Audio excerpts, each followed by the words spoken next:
Bonjour mes frères, j'espère que vous allez bien. Aujourd'hui on est le 16 mai 2016. Ça fait 20 ans, jour pour jour, que j'ai quitté la République démocratique du Congo maintenant et c'était la République du Zaïre à l'époque. Et la journée d'aujourd'hui pour moi c'est une journée de réflexion et de la responsabilité et de dire que je suis maintenant un homme et capable d'assumer et de faire avancer, faire en sorte que les changements soient dans ces pays. J'ai plein d'expériences. Je ne me suis pas levé comme ça pour commencer à parler ou bien faire de la politique. Et comme je vous l'ai dit, ça fait 20 ans. Et avant cela, j'avais fait au moins 3 ans à Kinshasa, effectivement à côté des politiciens. Donc en tout, je peux vous dire que j'ai 23 ans d'expérience, 23 ans que j'ai appris la politique et je connais beaucoup de choses. Mais aujourd'hui, nous allons partager mon expérience, comment est-ce que nous avons quitté le pouvoir. Les Mobutu avaient quitté le pouvoir et les généraux de Mobutu avaient quitté le pouvoir.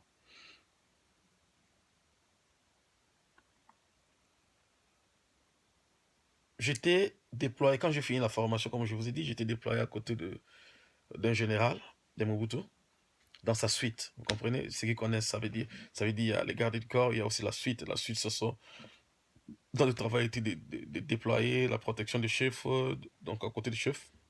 Partout il part, quand il est en train de dormir, nous sommes dehors. Partout il part, il se déplace, on était dans sa suite. Il s'est arrivé qu'il était en train d'assumer l'intérim du chef d'état-major quand l'AFDAL était en train d'avancer. Et on était au ministère. Il y avait les étrangers qui étaient venus, les Chinois. Au ministère de la Défense, ils avaient un interprète qui aidait à traduire à côté des généraux, s'il y avait les étrangers, et tout ça. Et malheureusement, Major Madiane, qui était protocole, qui était censé être ce jour-là pour interpréter, il n'était pas là. Nous avons un adjudant qui était notre commandant aussi, adjudant Pilipili, vous le connaissez. Il est sorti du ministère, il est sorti, il s'est demandé. Il dit, mais les blancs là qui est là, le chef se demande comment est-ce qu'il va parler avec eux parce qu'il parle anglais. Et puis il n'y a pas d'interprète, Madiane n'est pas là. J'ai dit à l'adjudant, j'ai dit, mes respects adjudant, moi je fais l'anglais, la culture africaine à l'ISP Mbazangungu. Gardez en anglais, je peux interpréter. Il m'a dit, attends une minute. Il est reparti.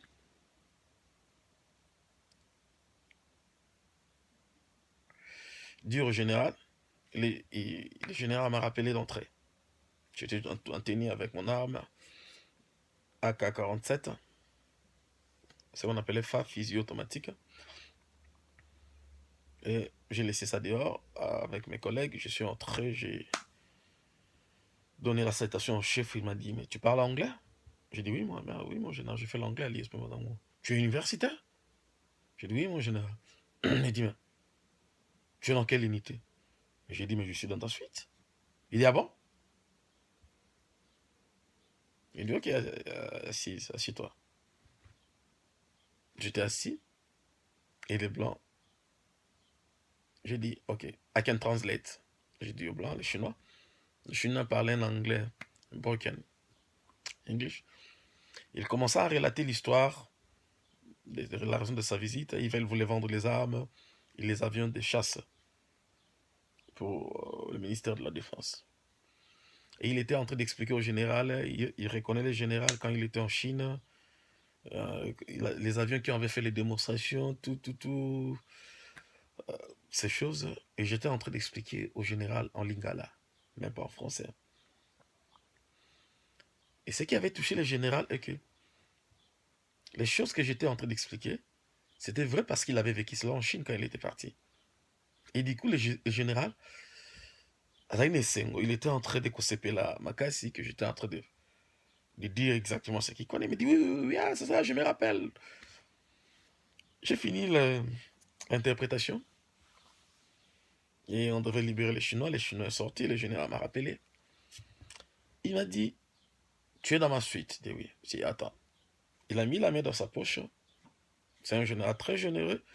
Je pense peut-être que vous le connaissez. Il a fait sortir 2 000 euros. 2 000 dollars. C'est lui, il se prenait qu'avec des dollars en poche. Il a mis comme ça, il compte pas l'argent. Il a mis comme ça dans la laisse, il a tiré. J'avais 2 000 en espèces. J'ai mis ça. Et je suis sorti. Et quand je suis sorti, il y avait mon chef direct, lieutenant Sikambele. Je te salue. Il est maintenant à Kin, là. Il est à côté de ce général, parce que le général, là, est rentré travailler avec Kabila. Dommage. C'est mon vieux, mais. Il a décidé de rentrer au pays, travailler avec Kabila. Ça fait mal. Bon, il n'y a pas un problème. Ça, c'est mon vieux. Et peut-être qu'il comprendra. C'est à nous, comme il nous a dit, de faire ces changements. Après, les jours suivants, mon nom ne se figurait plus sur la liste de gens qui devaient faire la suite. Babetinga 7, comme on dit en lingala. Lieutenant Sikambela beta inga grand 7. Je venais pas. Un jour, 2 jours, 3 jours, 4 jours. J'étais à la maison, j'étais en train de faire l'ambiance avec l'argent que il m'avait donné, quoi. Ambiance à gogo. J'étais au ciel avec 2 000 à Kin à l'époque, donc c'était beaucoup d'argent. Et 5 jours après, moi je suis rentré dans les casernes. Les gens qui connaissent Mikongo, là où il y avait l'église des témoins de Jéhovah, il y avait une caserne militaire là-bas à côté de CETA. Ok. Donc en passant, je suis breveté par commando aussi. Je suis de la 195e promotion de CETA. Ceux qui savent, le savent. J'étais à la maison. Non, j'étais à la maison, je suis sorti, j'avais une copine avec qui je vivais. Je suis parti faire. Je suis monté dans les City Trains. Vous connaissez City Train, ça faisait Mikonga. Là. Je suis monté dans City Train. Il y a eu d'autres. Il y a eu un agent de CIA qui est venu, c'est une Allemande qui s'appelle Madame Linhart. Et il y a eu quelques étrangers qui étaient à l'aéroport d'Enjidi. Moi, je ne savais pas, j'étais là dans les sites en train de partir. Et le général chercha dans sa suite. Il dit appelez-moi Kembeti. J'ai quelqu'un, il était fier. Il avait les Nzimbi, il y avait le général Kikunda, il y avait Amiral Mavoie. Baramoto était là aussi. Iloki aussi était là. Salon d'honneur de l'aéroport d'Enjili. Bah, il a envoyé les gens pour qu'ils viennent me chercher. J'étais dans City Train. Et mes collègues de la suite, ils sont partis à la maison. Là, non, Bisa vient juste de partir, il vient de monter dans la City Transokenda. Ils sont venus, ils ont mis les débats. Ça, vous savez comment les militaires étaient en train de faire. Ils ont arrêté City Train, télémis juste pour me prendre. Ils m'ont pris un bam de bout dans la Jeep. J'ai dit, mais qu'est-ce qu'il y a? Les chefs te cherchent. J'arrive là-bas à l'aéroport, j'entre, j'étais tout en jean là. Il m'a dit, mais je t'avais dit d'être à mes côtés, pourquoi tu n'es pas à mes côtés? J'ai dit, mon général, je n'étais pas dans la liste. Il dit, mais j'ai bien dit à ton commandant de te mettre dans la liste. Mais comment est-ce que vous faites? Il n'y a personne ici qui peut parler l'anglais, il veut te laisser. Allez, va à l'inter, il dit, allez, Pukuta, c'est un chauffeur qui s'appelait Pukuta. Pukuta, même un inter, comme ça. Le chauffeur m'a pris, on est parti à l'inter, costume, chaussures, 3 costumes, poum, poum, poum, poum, poum. Je suis revenu à bien, voilà. Alors, vous allez être à la disposition, il y a les Américaines qui sont venues. C'est toi qui vas être avec eux. Tu vas les loger à l'hôtel. Et tu es devenu maintenant, tu vas être à mes côtés pour toujours. À partir de maintenant, c'est toi qui vas être à mes côtés. Je ne veux plus te voir patienter. Est-ce que tu conduis? Non, mon général. Allez, donnez-lui la voiture Peugeot 406 nouveau. La clé m'a été donnée. Comme ça. J'ai pris la voiture, je suis sorti, je suis parti chercher les invités. Bref, c'est comme ça que je suis arrivé à côté des chefs. Rentrons maintenant le jour du départ, le 16 mai 1996. Le 17 mai, j'étais déjà à côté du chef. Ça, c'était comment je suis arrivé à côté du chef. Mais je parle maintenant comment est-ce que nous avons fui, nous avons sorti de Kinshasa. Le 15 mai, on était parti dans les quartiers à côté des camps américains là-bas, Calicut. Je ne sais pas si vous connaissez, à côté de Banda, là, il y a un camp des officiers, camp construit par les Américains comme ça. Il y avait, le général avait construit à côté de Minokin.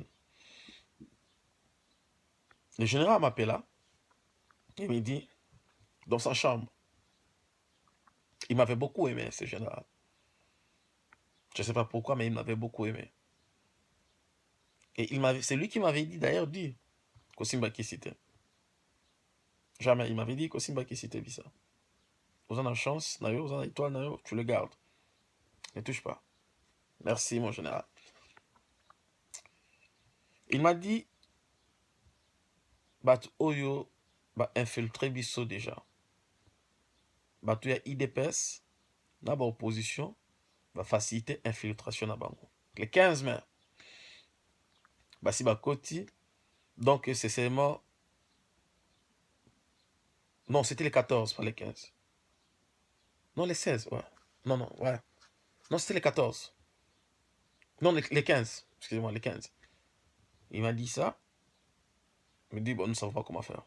Le général n'avait ni planifié. Mais il m'a dit, donne l'ordre. Il y avait aussi des mercenaires sud-africains qui étaient à l'intérieur. Ils étaient venus avec leur jet privé, leur avion privé, qui était à l'aéroport d'Engeli. Parquet. Ils voulaient prendre les MiG. Et on avait commandé des bombes à gaz pour bombarder les rebelles qui étaient entrés vers Kenge. Et le maréchal Mobutu avait dit non, qu'il ne va pas verser les sangs des Congolais. Et ça, c'est une histoire vraie. Il avait refusé. Il y avait les bombes. Les témoins sont là. Les bombes étaient venues de la Tchécoslovaquie. Les bombes à gaz. Pour neutraliser les gens de l'affaire qui étaient vers Kenge, là, vers Kenge, qui entraient déjà vers Kinshasa. Et en guise d'information, les maréchals, nous avons avaient refusé de pilonner parce qu'on pouvait pilonner à partir de pont Yamaya Njuli, ti Kingasana Suka, ti aéroport, on devait les. Il avait refusé. Vous qui dites que maréchal Mobutu est sanguinaire, c'est pas moi qui la batte. J'ai plein d'autres exemples que je peux vous citer. C'est pourquoi je respecte ce monsieur. Il était un dictateur, mais je le respecte beaucoup. Pour l'unité d'Isaïe, je l'aime et je le respecte. Je l'assume. Alors, arrivé, mais quand le général m'a dit ça, il n'avait pas planifié comment fuir. Il n'y avait rien du tout. On est rentré à la résidence, il y avait la piscose partout. Les militaires, la Kinshasa était dans les calmes. Ça, c'était d'abord les 15. À 10h du matin, les maréchals devaient partir. Vous connaissez l'histoire. On l'a accompagné à l'aéroport. Déjà, les 15, le général m'avait donné l'ordre de libérer les mercenaires qui étaient à l'hôtel. Parce que leur avion était à l'aéroport de Njili. Il faudrait que cet avion soit libéré, qu'ils partent. Parce qu'ils ne voulaient pas avoir les problèmes, tout ça. Les mercenaires étaient encore à l'hôtel là. Donc, il a dit il faut les libérer. Je réfléchis, j'ai dit à capitaine Gallo, à l'aéroport, j'ai dit, le général m'a dit de libérer ces gens, mais je ne vois pas comment ils ont préparé leur sortie. Alors, l'avion là doit être en stand-by, on les charge, mettre les carburants. Il faut attendre l'ordre. Le vendredi matin. Les 16 matin, nous sommes partis faire un tour avec Kinshasa, c'était la piscose générale. Et les maréchals devaient partir à 10h. Vous avez vu toute l'image qu'il a fui, il est parti, il a pris son avion. On l'a accompagné jusqu'à l'aéroport. Il a pris l'avion pour Guadeloupe. Je vous ai dit que j'avais donné l'ordre que cet avion-là ne parte pas. Les généraux n'avaient pas planifié comment fuir. Dès que le maréchal est parti, on était en train de rentrer. Le général était en train de dire Mais là, maintenant, là, il faudrait qu'on essaie de voir comment nous pouvons traverser vers Brazzaville et partir parce qu'il n'y a plus rien.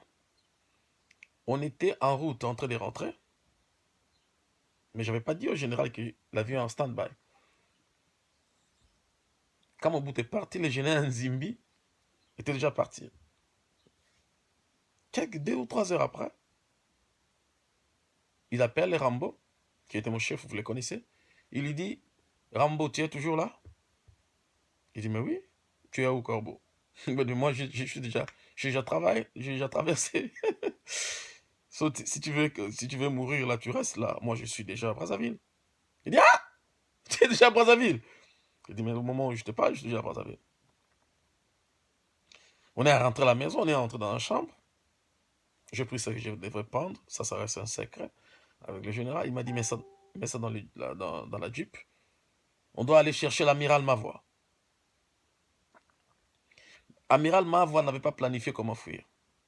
Non, pas du tout. J'ai dit, mais non, mon général, l'avion que vous avez affrété, vous m'avez demandé de libérer, c'est pas encore parti, c'est à l'aéroport. Il dit, c'est pas vrai. J'ai dit, mais dis, j'avais dit à capitaine de ne pas, que ça décolle pas. Il dit, allons pas immédiatement. Il dit, envoie les gens aller chercher tes amis qui nous attendent à l'aéroport. On est maintenant parti chercher Amiral Mavoie. Ah, bien respect, mon amiral. On est parti. Bon, il y a certaines choses que je ne peux pas parler, ce sont mes chiffres. Ah. Amiral Mavoie avait un petit revolver. Un petit revolver. Comme ça, petit comme ça. Il avait ça sur lui, tout le temps. Bon, ça, c'est pas important. On est parti jusqu'à ce qu'on est arrivé à l'aéroport. On a décollé, au lieu de décoller vers Mekonga, on a décollé vers Kingasanasuka. On est arrivé en Namibie. Non, non. Arrivé à l'aéroport, ça, j'ai oublié, c'est important ça. Les généraux montaient dans l'avion avec Amiral Mavoie, avec le Sud-Africain. Ils devaient partir. Nous étions en bas, les Zingzong, Cornet Amouri, tous les officiers ainsi que les frères du général qui étaient là. L'avion a décollé, a pris les taxis. Tu vois, là, quand l'avion va décoller, il faut que c'est fermé, ça fait un taxi. Ça fait un taxi pour aller décoller. Nous avons vu l'avion revenir. On se disait peut-être qu'ils ont oublié quelque chose.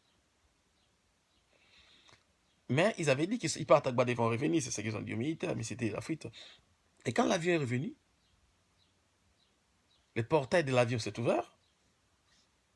J'ai vu les blancs là, mais c'est les roues qui m'appelaient. Bissa, Bissa, calme. Je suis couru. J'ai dit, mais, ouais, Justin. Mais j'ai dit, mais pourquoi tu restes? Quelle langue je parle avec ces gens? Monte. Où est Tongolo? Tongolo, c'est un collègue avec qui était gardé de côte direct, chef, il était costaud là. Il est au Niger. Heureusement qu'on avait les passeports en poche. On est monté dans l'avion comme ça. Et c'est comme ça que j'ai quitté Kinshasa. La prochaine fois, encore, je vais vous donner d'autres révélations de comment est-ce que ça s'est passé. Mais aujourd'hui, ces jours, c'est pour moi, c'est très important. Et ces temps est passé. C'est pourquoi je pense qu'il est maintenant temps pour nous de prendre vraiment au sérieux la situation de notre pays et d'aller libérer ce pays. J'étais avec le chef, je connais beaucoup de choses pour ce pays. Merci.